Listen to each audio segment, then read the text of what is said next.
She texted me from the altar. He's here. I can't do this. I'm sorry. I typed back 2 words. I know. Then I called the airline. 48 hours later, her mother was stranded in a hotel lobby with no flight home and a maxed-out credit card. I was 31 years old. I ran a small logistics company. Nothing glamorous. Nothing that made headlines. I moved freight. I managed contracts. I kept things running quietly and efficiently. And I had applied that same philosophy to my relationship with Claire for 4 years. Claire was the kind of woman who made every room feel warmer. She laughed easily. She remembered everyone's birthday. She was, by every visible measurement, exactly the person you would want to spend your life with. And I believed that. I believed it so completely that I missed, for a long time, the thing that was always there underneath. She needed to be chosen. Not once. Continuously. Every day. By everyone. And when the choosing felt uncertain, when life got quiet or complicated, or simply ordinary, she looked for evidence that she was still worth choosing. I was not always enough evidence. I told myself that was just how she was wired. That love was not always symmetrical. That what I offered in steadiness, she offered in warmth, and that was a fair trade. I was wrong. His name was Derek. They had dated for 2 years in their mid-20s. It had ended badly, his fault, by her account, and she had processed it, she said, completely. I had no reason to doubt her. She had never given me a concrete reason to doubt her. Just a particular quality of silence whenever his name came up. A pause that was slightly too careful. I filed it under the past and left it there. We got engaged on a Thursday evening in November, at the restaurant where we had our first date.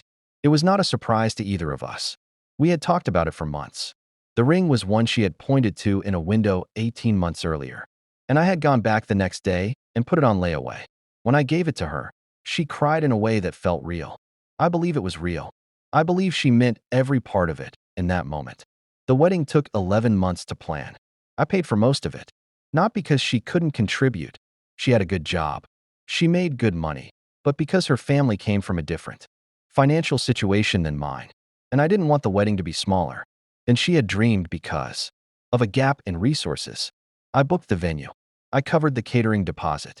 I purchased 12 round-trip flights for her family, her parents, her 2 sisters, their husbands, and the 4 kids, flying them in from 3 different cities, 2 weeks before the ceremony, so they could help with final preparations and spend time together. I did all of this without keeping score. I want to be clear about that. I did not do it to hold it over anyone. I did it because it was the wedding she wanted, and I was going to be her husband, and that was what husbands did. I did not know, when I booked those flights, that I had purchased them on a credit card I was the sole holder of. I did not know that detail would matter. I simply did not think about it. The morning of the wedding was calm. I remember that specifically, the quality of the light. The way the hotel room felt quiet in a way that seemed good rather than wrong. I had breakfast with my best man, Marcus. I got dressed. I stood at the altar at 11:45 in the morning, and I waited. At 12:03, my phone vibrated once. He's here. I can't do this. I'm sorry. I read it twice. Not because I didn't understand it. Because I was deciding, in real time, what to do with the information. I typed 2 words. I know.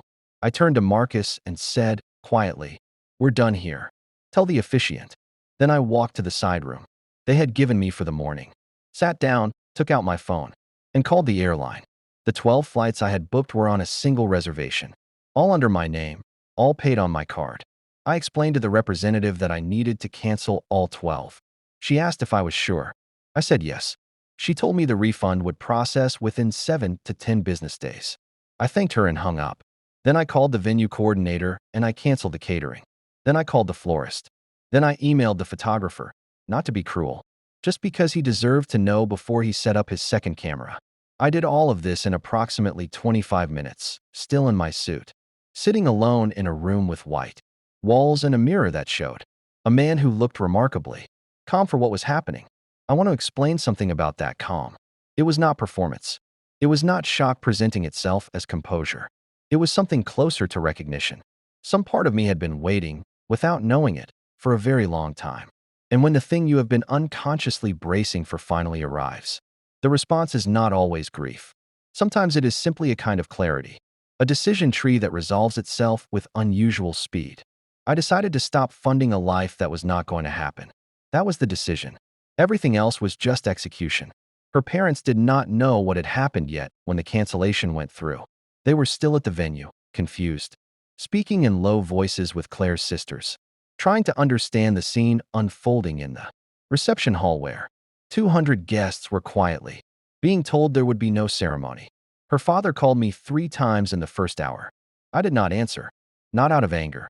I simply had nothing to say to him yet, and I did not want to have a conversation I had not prepared for.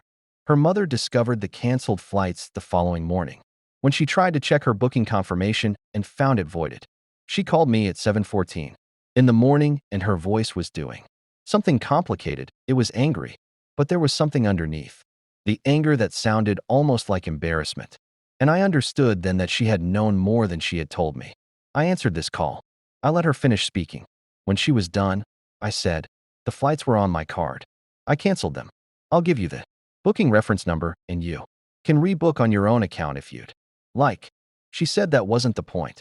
I said, "I know it isn't, but it's the answer to the logistical question." She raised her voice. I did not raise mine. I told her I was sorry for the disruption to her travel, and that I genuinely hoped they found reasonable fares, and that I was going to hang up now. She said she was going to have her son-in-law look into whether I could be held liable for their rebooking costs. I said, "He's welcome to try." I want to be careful here about how I tell this part, because I do not want it to sound like triumph. It was not triumph. Her family was stuck. That was a real inconvenience I had caused. But I had also just lost a wedding I had spent 11 months building, and the money I had spent doing it was mine, and the card those flights were on was mine, and the law was very clear on the matter. Her son-in-law was not a lawyer.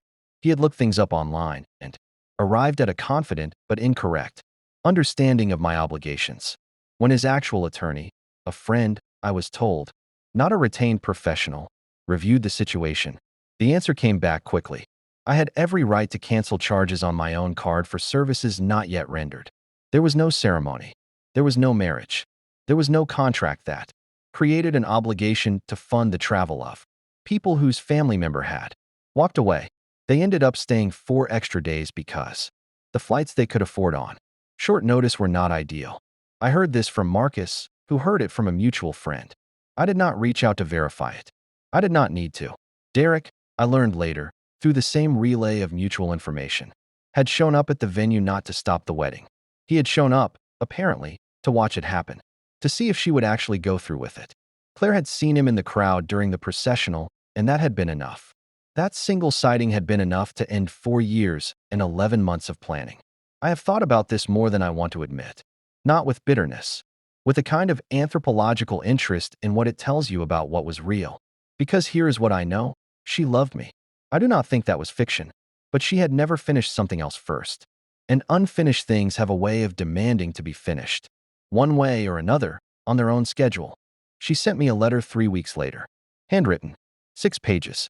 I read it once and I did not respond. Not because I wanted to punish her with silence, because there was nothing in it that required a response. It was an explanation, and explanations are for people who need to understand what happened. I understood what happened. The last I heard, she and Derek were together. Whether that is a happy ending for her or the next installment of a pattern, I cannot say. I genuinely do not know. I do not think about it often enough to have an opinion. What I think about more is the thing I missed. Not her. I want to say that clearly and without performance. What I missed was the version of the future I had been building in my head for 4 years. The specific texture of a life I had already half furnished. The sound of a house I had already started mentally decorating. That is what I grieved when I finally let myself grieve. About 6 weeks after the day itself, in a parking garage in the middle of a Tuesday afternoon, with no particular trigger, I sat in my car for 11 minutes. Then I drove to a meeting I was already late for. And I did the meeting, and I drove home. I moved out of the apartment we had been sharing. I had been paying most of the rent, so this was less complicated than it might have been. And I found a smaller place that was entirely mine. I repainted 2 of the walls a color she would have hated. I bought a couch she never would have chosen. I ate food she never would have ordered. These were small things. They were also not small things. The company did well that year, better than the year before. I do not know if those things are connected, but I noticed that they are both true. Here is what I came to understand, eventually, in a way that did not feel like a lesson and more like a simple fact. People do not betray you because they are villains. They betray you because they misjudge what they are holding. They assume certain things will stay. They assume certain resources, financial, emotional, logistical, are simply part of the landscape, permanent features of a world they did not build and do not need to maintain. And they are sometimes right about that. The resources do sometimes stay, regardless of what happens, because the person providing them cannot bring themselves to remove them. I could have left the flights intact. I could have absorbed the cost, the way I had absorbed most costs, and told myself it was the dignified thing to do. And maybe it would have been. I am not entirely certain it wasn't. But I chose not to. And I chose not to not because I wanted to hurt anyone, but because I had spent 4 years quietly removing myself from the equation every time my needs created friction, and this was, finally, the moment where I decided to stop doing that. Not as a statement, not as revenge, as a practice, as a single data point in the ongoing project of learning how to take up the space I was actually entitled to. The flights were the smallest possible version of that lesson. There will be people reading this who think I went too far, that the family was innocent, that punishing people adjacent to the person who hurt you is not justice. It is just lateral damage. I have sat with that argument. I think it has merit. I also think those same people have never been the only one in a 4-year relationship who knew what things cost. Here is the question I keep returning to, not about Claire, not about Derek, not about the flights or the letter or the parking garage on a Tuesday. At what point does absorbing someone else's consequences become a habit so deep you no longer recognize it as a choice? And if you have been making that non-choice for years, funding weddings, booking flights, keeping the lights on for a life that was never fully yours, what does it mean to stop? Does stopping make you someone who finally found their limit? Or does it make you the person who, when everything fell apart, made sure it hurt on the way down? I don't know. I genuinely don't know. But I think the question is the point.